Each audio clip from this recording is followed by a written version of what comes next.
Thank you so much, Dawn, for having me, and it's wonderful to be here with you all. Good morning. Good morning. Wake yourselves up.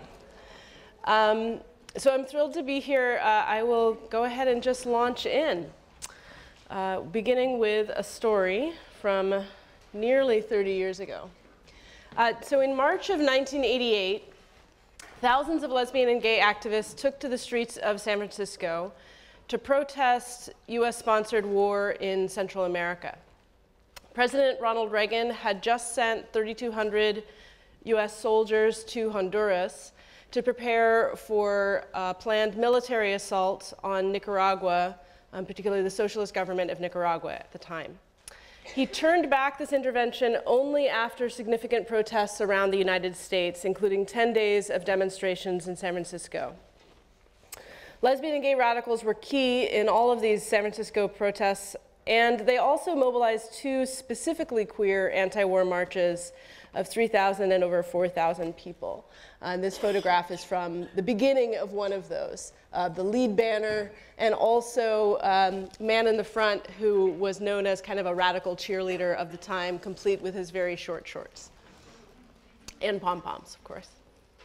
So participants in these protests in March of '88 claimed a long history of anti-militarist and anti-imperialist organizing as lesbians and gay men. Activist Kate Raphael reminded listeners at a closing rally that, quote, "Since 1980, gay men and especially lesbians have been in the leadership of the Central America solidarity movements. We have fought with you in meetings, we have worked with you in the fields of Nicaragua, and we have been with you in jail," unquote. Another radical, Teddy Matthews, traced lesbian and gay solidarity with Latin America to the early 1970s around issues of Chile. And AIDS activist Guillermo Gonzalez defined solidarity with Central America as a way beyond a single issue in racially limited gay politics. All three also described the Reagan administration as a common target or enemy that gay men and lesbians in the United States shared with Central Americans. And they defined anti-war and anti-imperialist commitments as crucial to queer movement building. So Raphael, Matthews, and Gonzalez, and this is the story that opens the book, but I am going to kind of move on from here. Raphael, Matthews, and Gonzalez were three among many participants in the gay and lesbian left, which was a movement that stretched from the heights of the late 1960s to the depths of the AIDS crisis in the early 1990s. It was a movement that defined sexual liberation and radical solidarity as interdependent. Gay and lesbian leftists saw heterosexism as interconnected with war, racism, and capitalism. They believed that each of these systems used the other as a mechanism and as a support.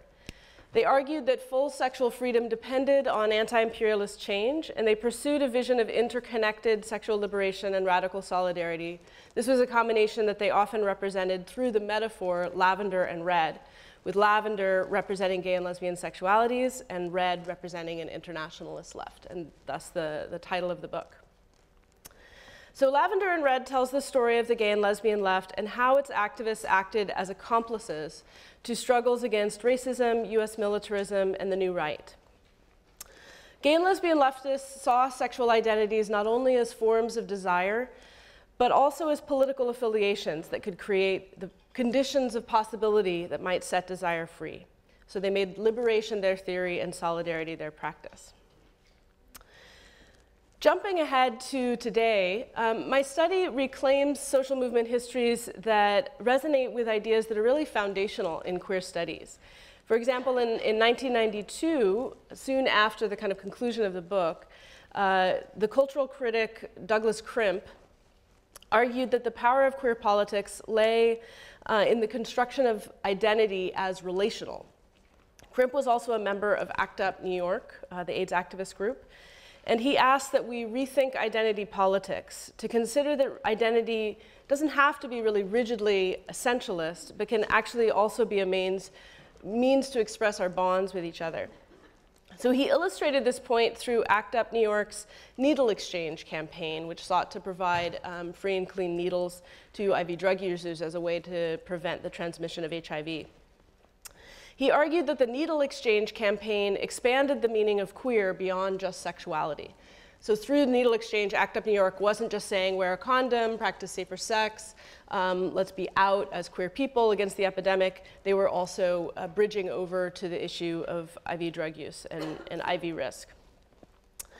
He said that the needle exchange campaign suggested that, quote, it's not that queer doesn't any longer encompass sexual practices, it does, but it also entails a relation between those practices and other circumstances that make very different people vulnerable both to HIV infection and to the stigma, discrimination, and neglect that have characterized the societal and governmental response to the constituencies most affected by the AIDS epidemic.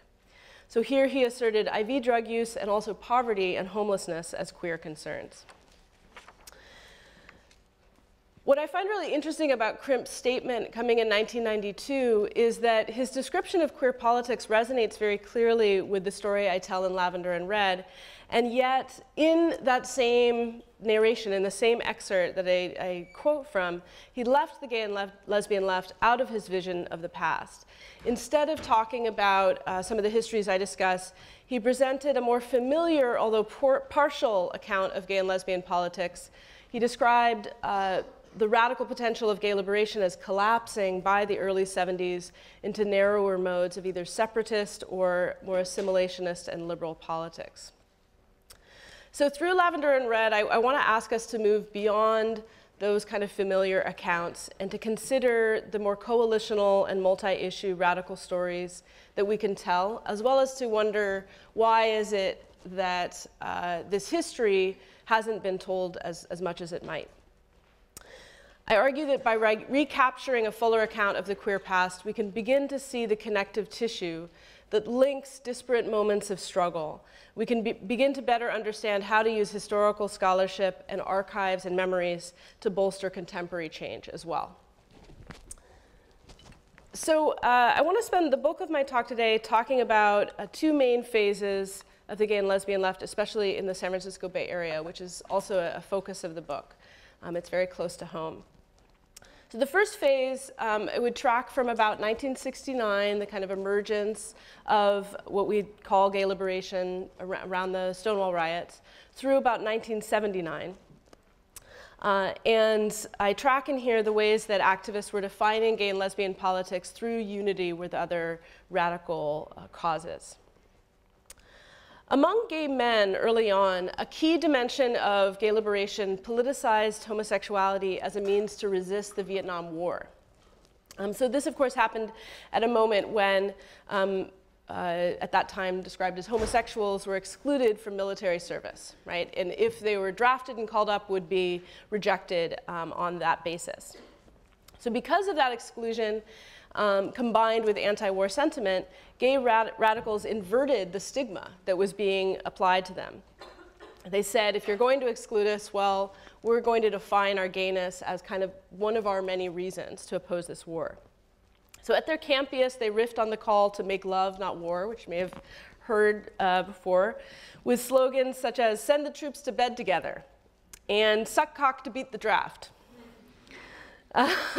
More seriously, they reframed gay identity as a politics of opposition to US militarism and empire. So in summer of 1969, for example, the San Francisco Gay Liberation Front opened its office in a space that they shared with the War Resisters League, which was a major anti-war group.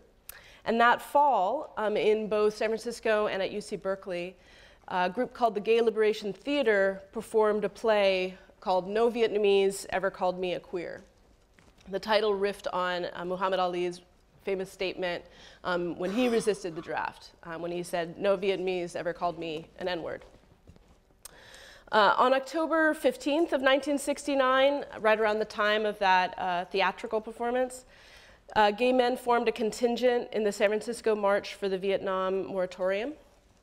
And they argued there that repressed homoerotic desire was one of the causes of military violence, and that sexual liberation could allow peace. So this photograph is actually from Los Angeles, but it reflects this broader current. While making these arguments, however, gay and lesbian radicals at the time also faced some hostility from straight radicals. leftists and other activists who believed homosexuality to be bourgeois, kind of this indication of affluence and self-involvement, or who saw gay liberation as simply just a personal issue and not really the basis of serious politics. Some especially notorious examples of this kind of exclusion also showed up within the Cuban Revolution and in the US-based Venceremos Brigades to Cuba, which supported that revolution. So given that context, gay radicals really sat up and took notice when straight-identified activists stood with them. For example, when Black Panther leader Huey Newton, who was of course an Oakland local, praised women's and gay liberation, as he did in August of 1970. Newton stated that the Panthers were interested in allying with gay liberation groups, and he called oppression of gay people bourgeois treachery. He called on his fellow Panthers to confront what he called their insecurities about women and gay men's leadership and presence. He asked them to reject sexist and homophobic language, and he asked them to include gay and women's groups in events that they were planning.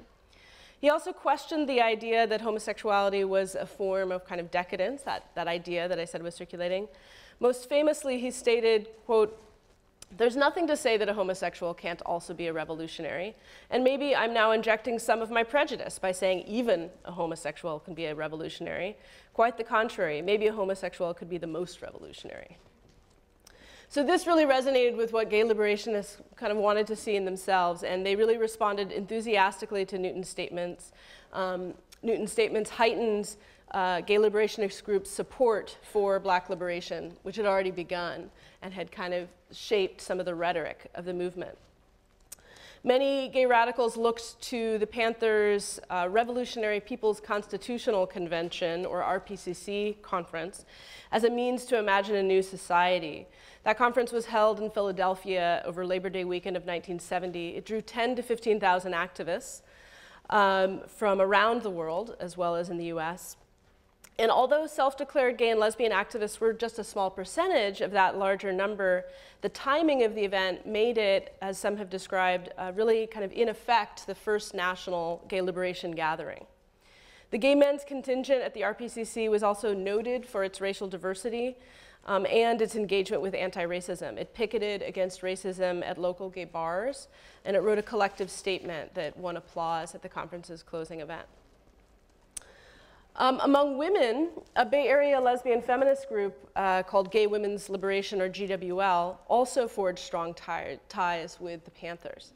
GWL was the first lesbian feminist organization in the Bay Area to form independent of the earlier, what we call the homophile movement, so separate from, for example, Daughters of Bilitis and some other groups. GWL was active from 1969 to 1972. It had prominent members, including two well-known poets, Judy Grahn and Pat Parker.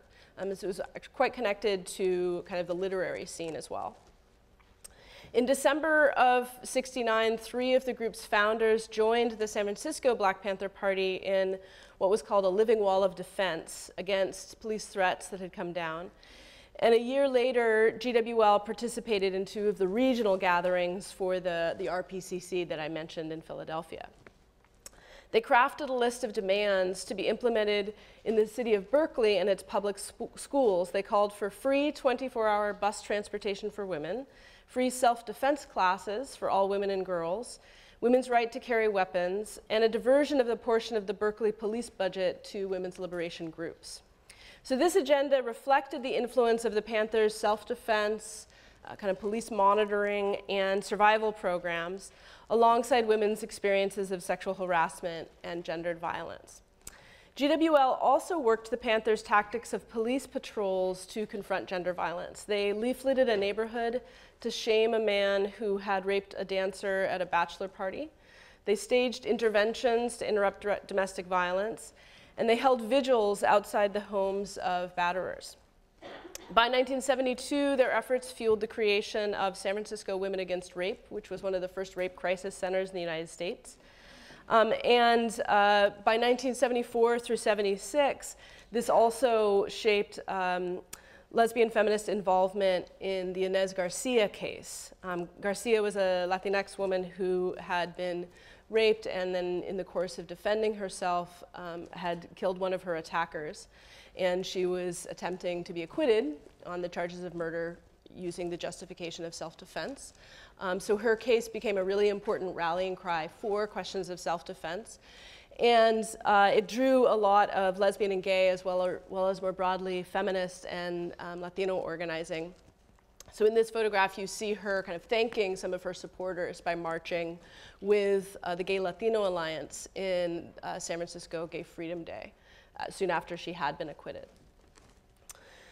So GWL and then some of the other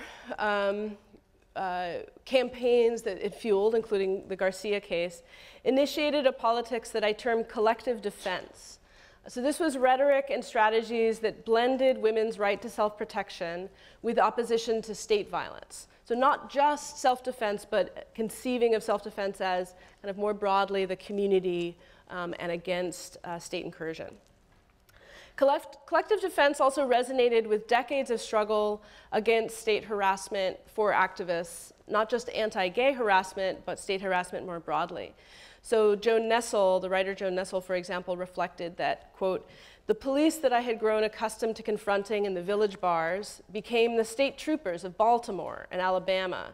The mounted troops of Washington, D.C. became the carefully dressed undercover FBI agents snapping our photographs at every demonstration."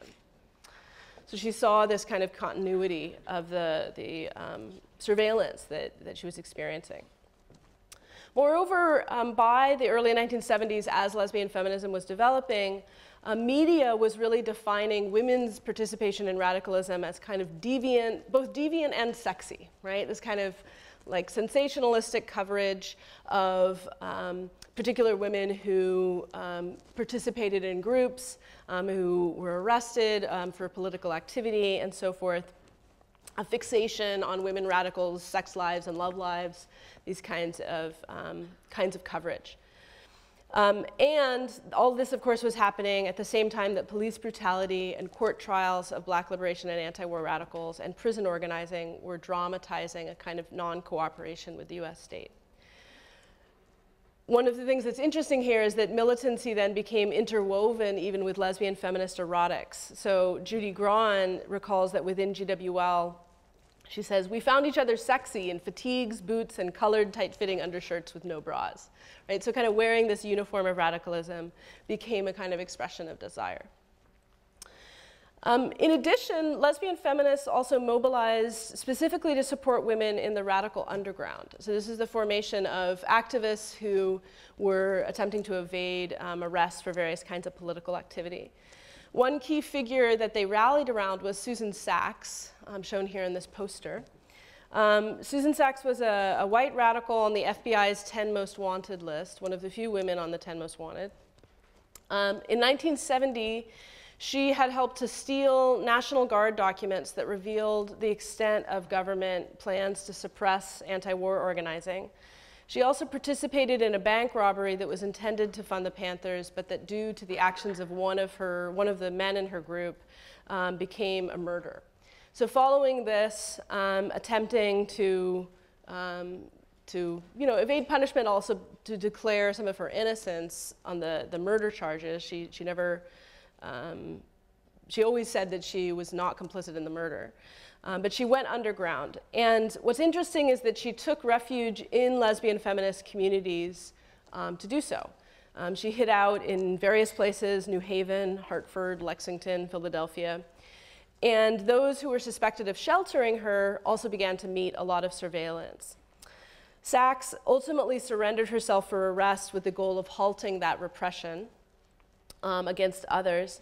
And when taken into custody in March of 1975, she declared herself a lesbian and a feminist, which she hadn't done before. She added, quote, "The love that I share with my sisters, my people, is a far more powerful weapon than any the police state can bring to bear against us."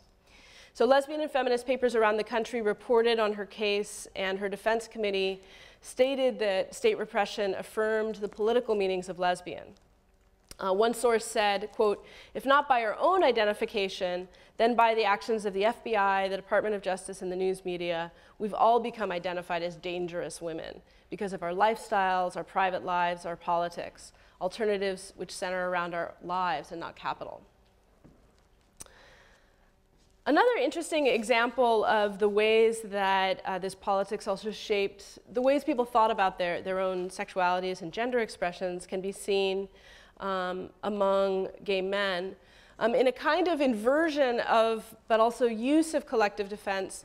Some gay men, especially by the mid-1970s, began to use the language of faggotry. They kind of reclaimed the word faggot and began to use the language of faggotry to bridge radical politics and effeminate gender.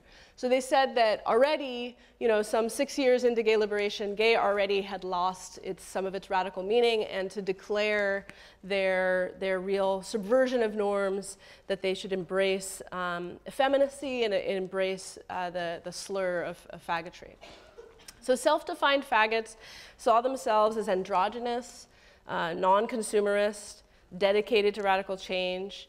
And they politicized the word faggot in much the same way that later activists would reclaim queer. One individual who exemplified this at the time was Teddy Matthews, who I've already mentioned. This is Teddy in 1975, right at the tail end of a period in his life when he was really kind of expressing effeminacy the most.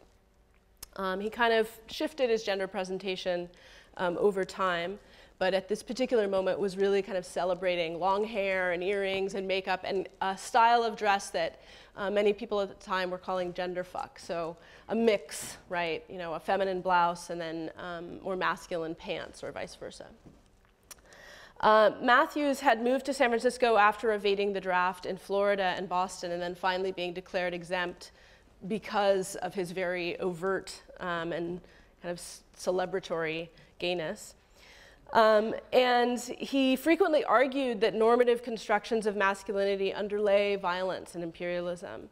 He also organized other gay men to join with lesbian feminists in campaigns to challenge rape and to support women's self-defense. So you can see that in the flyer up in the right-hand corner.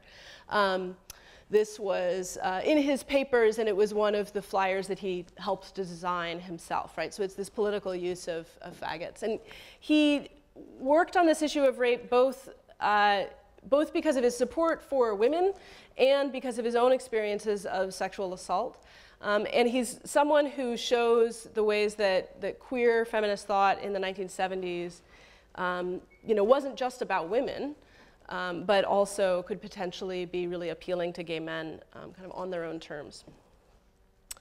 Another way that radical gay men remade their sexualities in the 70s was by engaging with socialist feminist thought. So there were a number of different examples of this. Gay men who were taking up socialist feminism tended to use the kind of Marxist analysis of reproductive labor to explain why gay men were often concentrated in low-paid, dead-end service jobs, like waiters, hairdressers, clerks, which many gay men were certainly experiencing at the time, and many queer folks can experience now. Another way that they merged their own relationship to socialist feminism was by trying to change the dynamics of who did what kind of job in activist work. So they provided childcare at activist meetings to try to free up the time of parents, many of whom, of course, were women. And they mobilized solidarities with organized labor by participating in the Coors beer boycott, which brought together both broadly the labor movement and a lot of gay activists because of the Coors Company at the time, both having issues around general treatment of workers and discrimination on the job, and anti-gay attitudes expressed by the company. They also joined the San Francisco Gay Teachers Campaign, which was a really innovative kind of embrace of the rights of gay teachers on the job in the San Francisco School District. By the mid-1970s, these efforts coalesced in the formation of BAGEL, or Bay Area Gay Liberation, which was a mass organization that drew hundreds of people to its meetings, and also the Third World Gay Caucus, which you see up there as well, which was a group of gay and lesbian people of color. So Bagel, in addition to working on issues that were very particular to, for example, anti-gay practices by the police, also acted in solidarity with predominantly straight-led efforts, such as the fight to save housing for Filipino elders at the I Hotel in San Francisco. And the Third World Gay Caucus worked with and linked a number of different queer of color groups, including the Gay Latino Alliance and others, in ways that really kind of helped to fuel some of the formation and expression of women of color feminist thought by the end of the decade. So the late 1970s was a particularly volatile and transformative period in local and national LGBT politics. It's the moment of Harvey Milk becoming the first supervisor in San Francisco and one of the first gay or lesbian people elected to office around the country. It's the moment of the fight against what was called the Briggs Initiative, or Proposition 6, which attempted to prevent gay or lesbian people or people who supported gay and lesbian rights from working for school districts. So it's this really kind of dynamic time, and it's gotten a lot of attention in LGBT history. But one of the things that I really look at that's kind of an unusual twist on the moment is that I think of another turning point in this moment as relating not within the US, but with the Nicaraguan Revolution. So I kind of have already mentioned a little bit about Central America at the start of the talk. But in Nicaragua, the Sandinista Revolution, a kind of broad-based socialist revolution to kick out the dictator Somoza and to institute, broad-ranging reform in the country. It ascended to power in July in 1979. And it's an unexpected event in a timeline of queer radicalism, but I name it as important because of the ways that lesbian and gay solidarity with Central America really drew so much energy across the next decade. So the Nicaraguan solidarity movement, and more broadly Central America, including work around El Salvador and Guatemala, gained a huge amount of energy in the Bay Area more broadly, not just among queer folks. In part because of the very strong presence of Central American immigrants, refugees, exiles here in this area, and particularly at the time in the San Francisco Mission District. And some other scholars have talked about how the Mission District in particular became this site where people linked their local, neighborhood-based organizing and efforts for, for example, good housing, anti-poverty work, and so forth, as Latinos in the Mission District, the ways people linked those struggles to organizing that was going on in Nicaragua, in Chile, elsewhere in Latin America. You can see some of this if you go to the Mission District and see some of the murals that are all over the neighborhood, most of which are pretty well preserved and that kind of recognize Latin American history and struggles.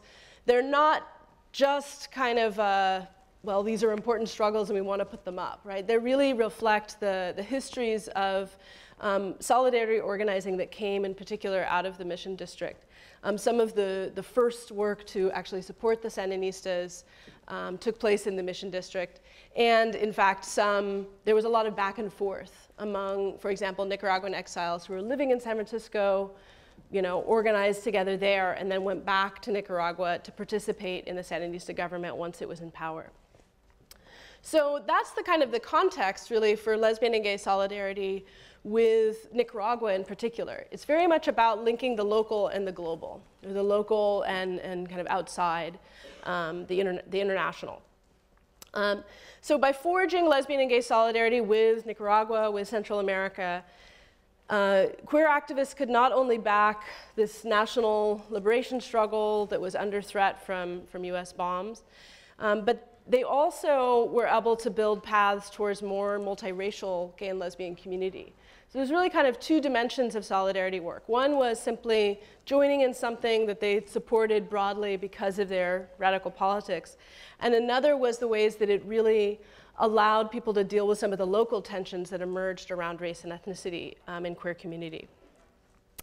So just as straight Latinos in the Mission District were linking their struggles to solidarity work, lesbian and gay radicals, some of them Latino and some of them not, joined in to forge their own links.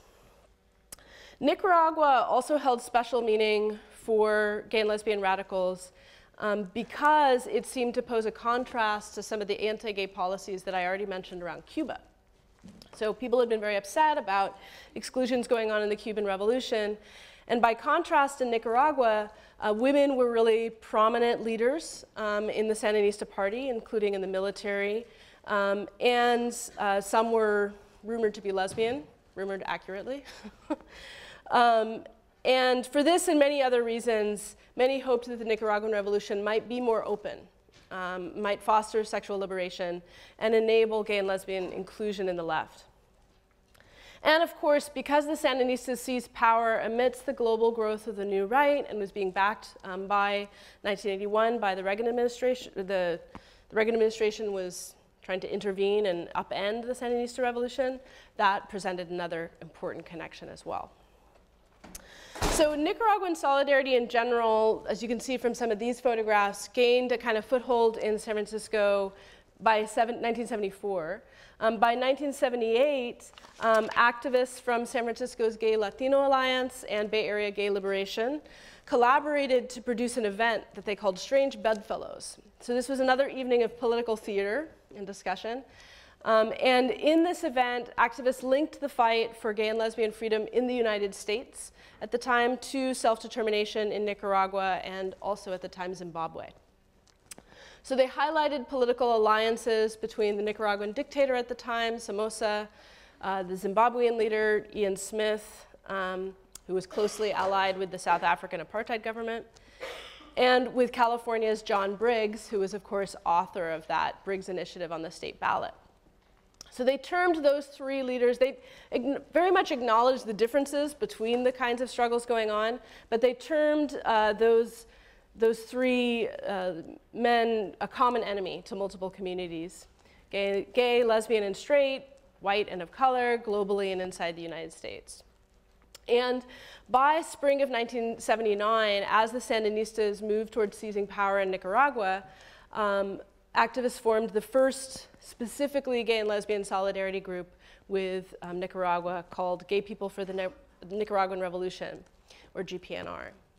And so this is one of their flyers on the left. So I want to talk a little bit about kind of the resonance between these two images as a way to kind of show you how this group was kind of coalescing some of the things I've already talked about. So GPNR brought together a range of different political currents that had been important to the gay and lesbian left for the past decade.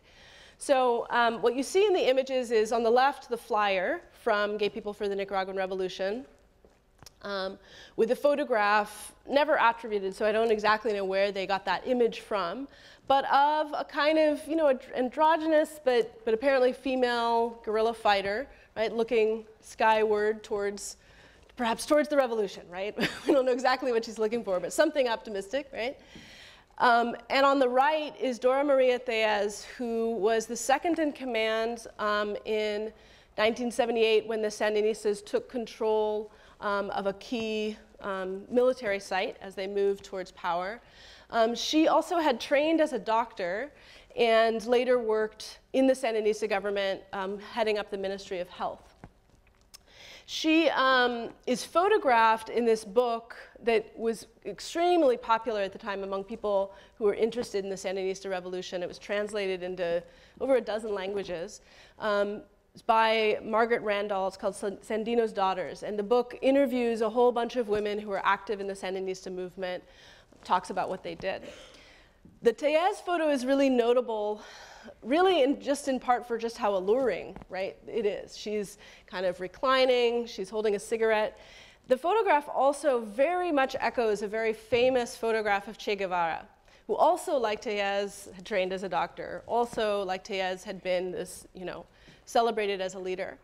And Tellez was rumored, was really kind of celebrated for her kind of expression of female masculinity, and has often in Nicaragua been called La Cochona, which means roughly the dyke. So Tellez is kind of, you know, sort of undeclared but very much kind of apparent just beneath the surface. Butchness is sort of celebrated as part of her appeal to those who are interested in supporting the Nicaraguan Revolution. So this kind of shows some of the ways that the Gay People for the Nicaraguan Revolution, and kind of echoing some of this same representation, brought together these currents of socialist feminism, opposition to US militarism, and that kind of politics of collective defense. GPNR also noted at a more practical level that it had been welcomed into solidarity work by the new Sandinista consul in San Francisco. And one of its members, named Roberto Gurdian, was a Nicaraguan exile who had close personal ties to a larger group in the Mission District called Casa Nicaragua, a straight identified solidarity group. And so through that connection, GPNR got its mail at the Casa Nicaragua office. They organized childcare for Casa Nicaragua meetings and events. They also held a workshop for that group to explain gay and lesbian politics. So they were really embedded, not just sort of showing up for broader solidarity work, but they were embedded in the heart of it. In reflecting on the emergence of lesbian and gay solidarity by the early 1980s, activist Ruth Mahaney recalled that, she said, the connections to Central America felt very personal and there all the time for us, right? So she talked about, for example, like you could look at, this is before you tracked all your events on, your Google Calendar or Facebook or what have you, in your date book, right, where you're writing down all your events. She would go back through, look at what she'd been doing, and see that it was just filled, her social life really was embedded in her political life. So she was showing up to protests, she was going to meetings, she was going out for drinks with people after those meetings, she was going to a fundraiser, she was going to a political theater event, right? This was really kind of saturating her life. And it was all in her neighborhood, right? But the substance of those connections also certainly varied, right? Not everybody was going to exactly the same kinds of events. So activists entered Central American solidarity with networks that were shaped by race, by nationality, by ethnicity, as well as by sexuality and gender.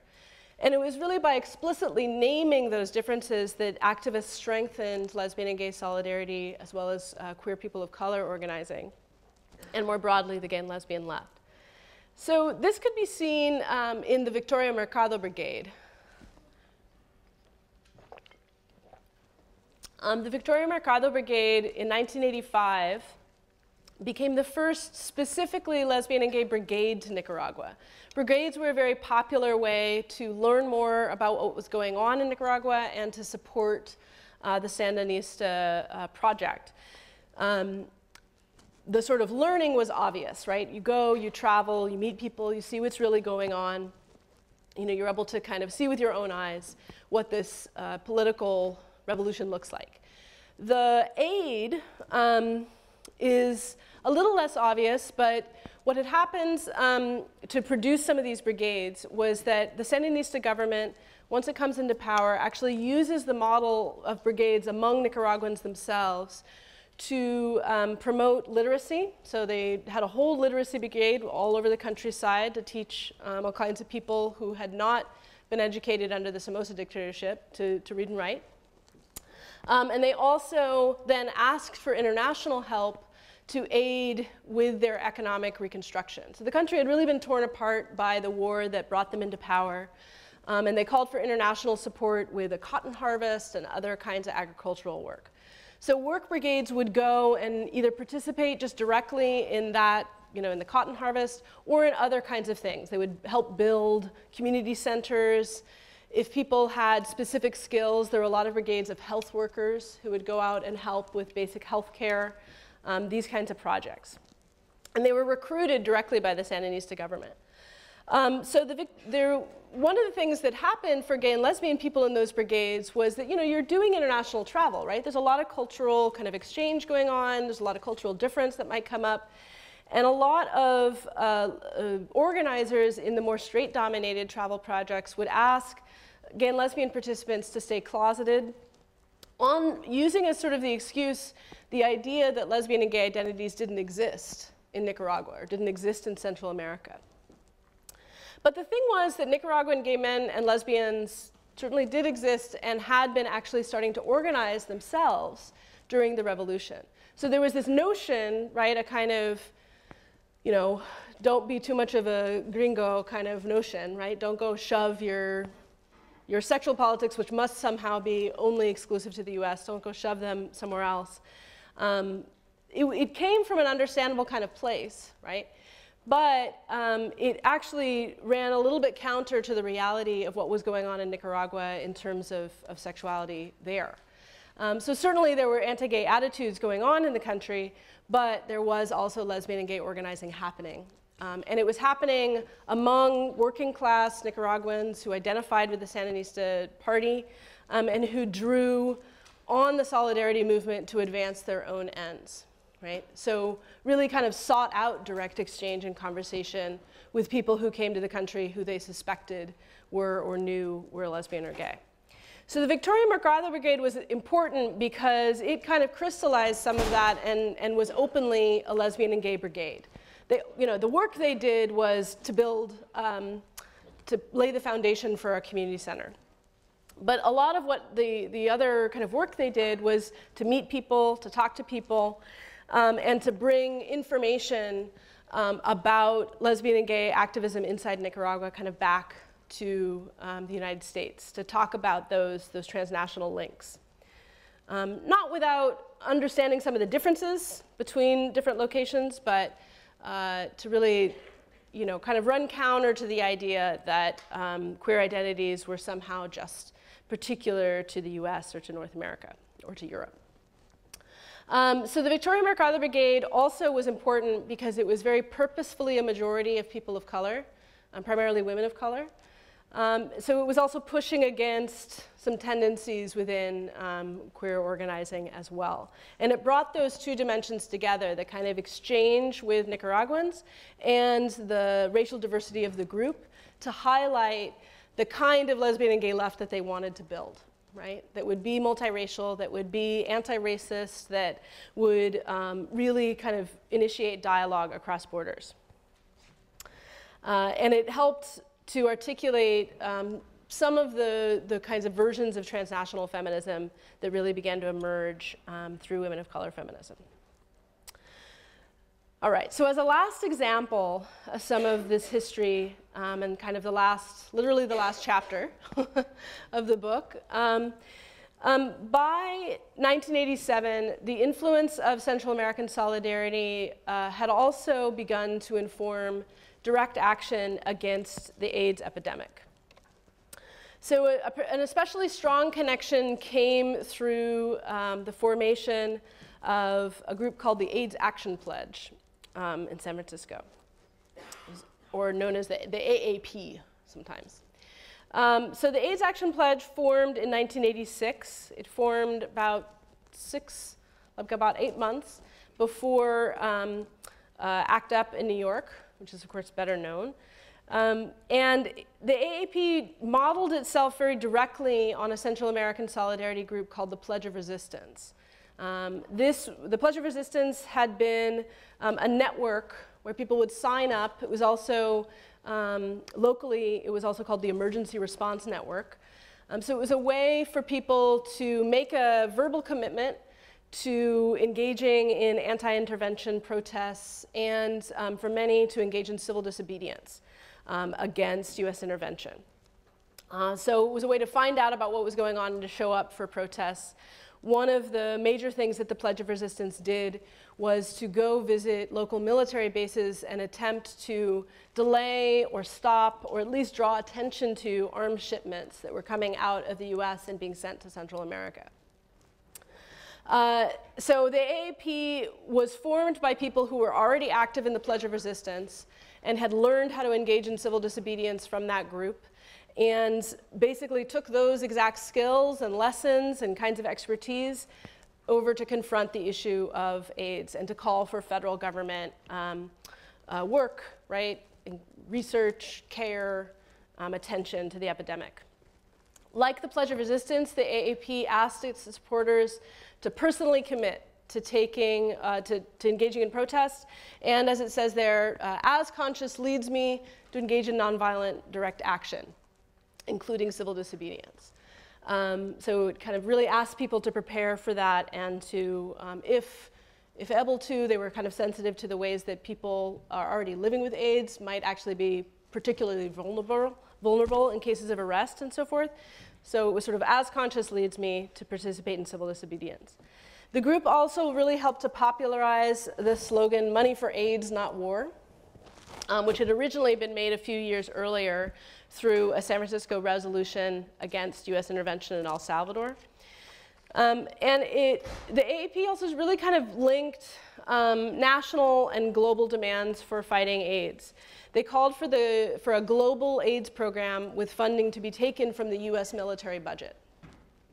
So through the AIDS Action Pledge, we can see how tying AIDS to Central America wasn't just a kind of channel for tactics, although that was very important, but it also helped to remake the meanings of the epidemic. So it helped people to shift AIDS from a problem of pathology or deviance or simply disease to this basic human need that might be met by cutting expenses on defense. Okay, so we can see this in those lessons of tactics also in the October of 1987, 2 days after the March on Washington in DC, when about 840 people were arrested at the Supreme Court building to protest inaction on AIDS, as well as to protest sodomy laws. And the handbook for the action stated, "When we commit civil disobedience, we act with unity and discipline on a timetable dictated by our own desire for self-determination.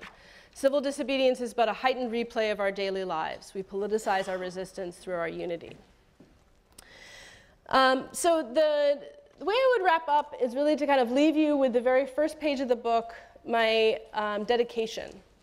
So the dedication names this whole range, just the ones I was able to at least have their first name, but of participants in the gay and lesbian left who died amidst the kind of height of the AIDS crisis. And I named them because one of the things I found was that the acknowledgement of the history of the gay and lesbian left was itself decimated by the impact of AIDS, because people with those radical histories were dying, just as they began to mentor a younger generation. And many queer people themselves didn't know what they were losing. So there's three big lessons that I would leave you with today to kind of think about the present. The first is about genealogy and kind of knowing who mentors have been. The second is about identity and how we can transform it. And then the third one is about solidarity and about how solidarity can transform us, making our connections to each other more than just the sum of their parts, so that through solidarity we find liberation. Thank you.